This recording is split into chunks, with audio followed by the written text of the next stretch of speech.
মদ খেয়ে রামনবমী করছে, তরোয়াল নিয়ে রামনবমী করছে।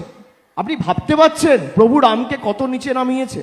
এরা বাড়ি ভাঙবে, দোকান ভাঙবে, বিভিন্ন জায়গায় রামনবমীর নামে দাঙ্গা লাগানো শুরু করে দিয়েছে। আচ্ছা, আমরা দুর্গাপুজো উৎসব পালন করি, 10 দিন ধরে বাংলায় দুর্গাপুজো হয়, কোথাও দাঙ্গার খবর পান?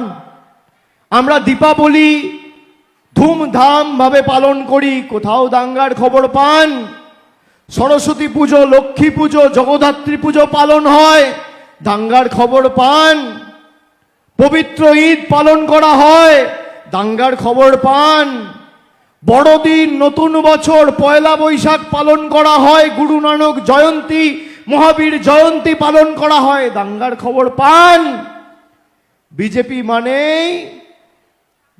মানেই দাঙ্গাবাজ। আপনি আপনার পাড়ায় যান, আপনার এলাকায় দেখুন, ডান দিক বাঁ দিক চেয়ে দেখবেন কোনো ভদ্রলোক, সভ্য লোক, মার্জিত লোক, শিক্ষিত লোক বিজেপি করে না।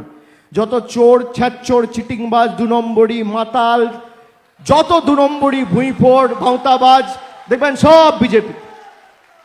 মদ খেয়ে রামনবমী করছে, তরোয়াল নিয়ে রামনবমী করছে। আপনি ভাবতে পারছেন প্রভু রামকে কত নিচে নামিয়েছে? যেখানে রাম মন্দির হয়েছে সেই অযোধ্যা বিজেপিকে প্রত্যাখ্যান করেছে, সেই অযোধ্যায় বিজেপি হেরেছে, প্রভু রামের জন্মভূমি যেখানে। এরা ধর্ম নিয়ে রাজনীতি করে, তৃণমূল কর্ম নিয়ে রাজনীতি করে। আমাদের রাজনীতি অন্ন, বস্ত্র, বাসস্থান, শিক্ষা, স্বাস্থ্য, কর্মসংস্থান।